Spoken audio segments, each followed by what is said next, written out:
Chapter 25. After a week spent in professions of love and schemes of felicity, Mr. Collins was called from his amiable Charlotte by the arrival of Saturday. The pain of separation, however, might be alleviated on his side, by preparations for the reception of his bride, as he had reason to hope, that shortly after his return into Hertfordshire, the day would be fixed that was to make him the happiest of men. He took leave of his relations at Longbourn with as much solemnity as before, wished his fair cousins health and happiness again, and promised their father another letter of thanks. On the following Monday, Mrs. Bennet had the pleasure of receiving her brother and his wife, who came as usual to spend the Christmas at Longbourn. Mr. Gardiner was a sensible, gentlemanlike man, greatly superior to his sister, as well by nature as education. The Netherfield ladies would have had difficulty in believing that a man who lived by trade, and within view of his own warehouses, could have been so well bred and agreeable. Mrs. Gardiner, who was several years younger than Mrs. Bennet and Mrs. Phillips, was an amiable, intelligent, elegant woman, and a great favorite with all her Longbourn nieces. Between the two eldest and herself especially, there subsisted a particular regard. They had frequently been staying with her in town. The first part of Mrs. Gardiner's business on her arrival was to distribute her presents and describe the newest fashions. When this was done she had a less active part to play. It became her turn to listen. Mrs. Bennet had many grievances to relate, and much to complain of. They had all been very ill-used since she last saw her sister. Two of her girls had been upon the point of marriage, and after all there was nothing in it. I do not blame Jane, she continued, for Jane would have got Mr. Bingley if she could. But Lizzie. Oh, sister. It is very hard to think that she might have been Mr. Collins's wife by this time, had it not been for her own perverseness. He made her an offer in this very room, and she refused him. The consequence of it is, that Lady Lucas will have a daughter married before I have, and that the Longbourn estate is just as much entailed as ever. The Lucases are very artful people indeed, sister. They are all for what they can get. I am sorry to say it of them, but so it is. It makes me very nervous and poorly, to be thwarted so in my own family, and to have neighbors who think of themselves before anybody else. However, your coming just at this time is the greatest of comforts, and I am very glad to hear what you tell us, of long sleeves. Mrs. Gardiner, to whom the chief of this news had been given before, in the course of Jane and Elizabeth's correspondence with her, made her sister a slight answer, and, in compassion to her nieces, turned the conversation. When alone with Elizabeth afterwards, she spoke more on the subject. "It seems likely to have been a desirable match for Jane," said she. "I am sorry it went off. But these things happen so often. A young man, such as you describe Mr. Bingley, so easily falls in love with a pretty girl for a few weeks, and when accident separates them, so easily forgets her, that these sort of inconsistencies are very frequent." "An excellent consolation in its way," said Elizabeth, "but it will not do for us. We do not suffer by accident. It does not often happen that the interference of friends will persuade a young man of independent fortune to think no more of a girl whom he was violently in love with only a few days before. But that expression of violently in love is so hackneyed, so doubtful, so indefinite, that it gives me very little idea. It is as often applied to feelings which arise from a half-hour's acquaintance, as to a real, strong attachment. Pray, how violent was Mr. Bingley's love?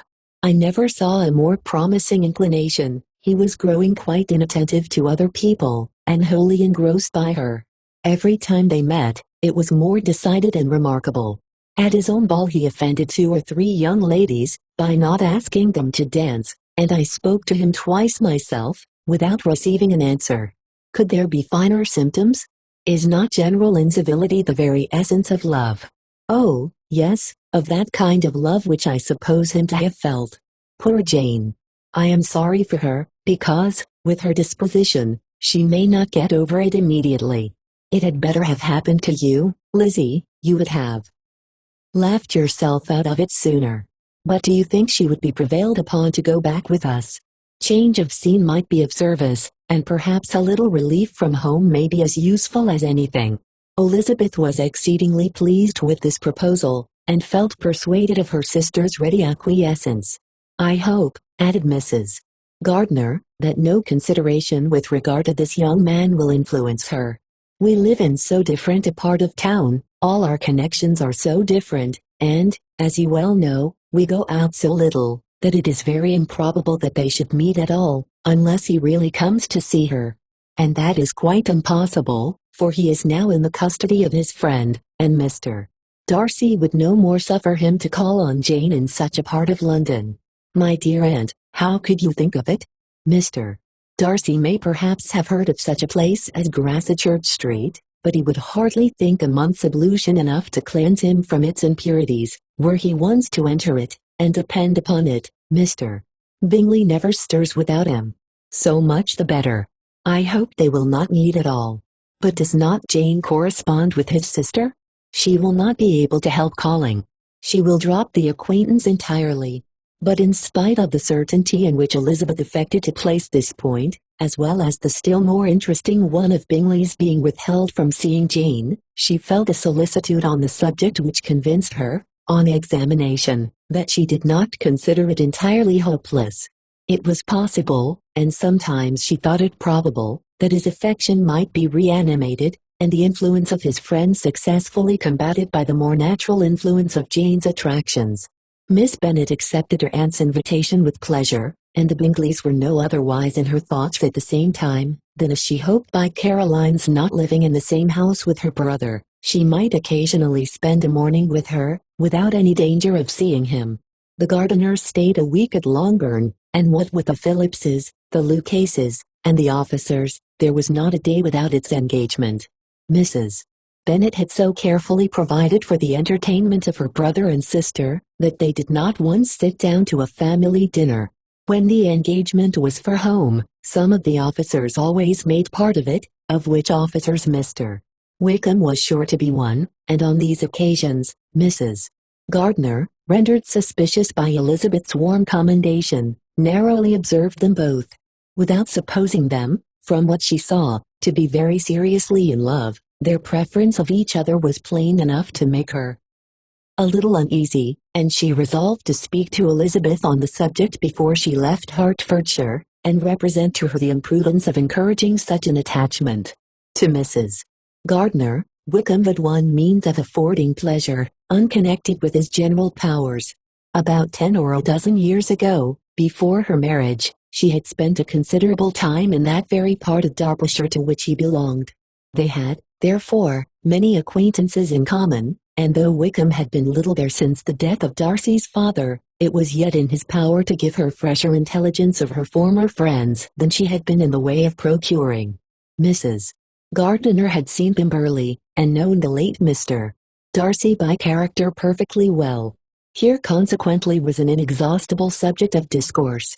In comparing her recollection of Pemberley with the minute description which Wickham could give, and in bestowing her tribute of praise on the character of its late possessor, she was delighting both him and herself. On being made acquainted with the present Mr. Darcy's treatment of him, she tried to remember some of that gentleman's reputed disposition when quite a lad which might agree with it, and was confident at last that she recollected having heard Mr. Fitzwilliam Darcy formerly spoken of as a very proud, ill-natured boy. Suscribe and like for more.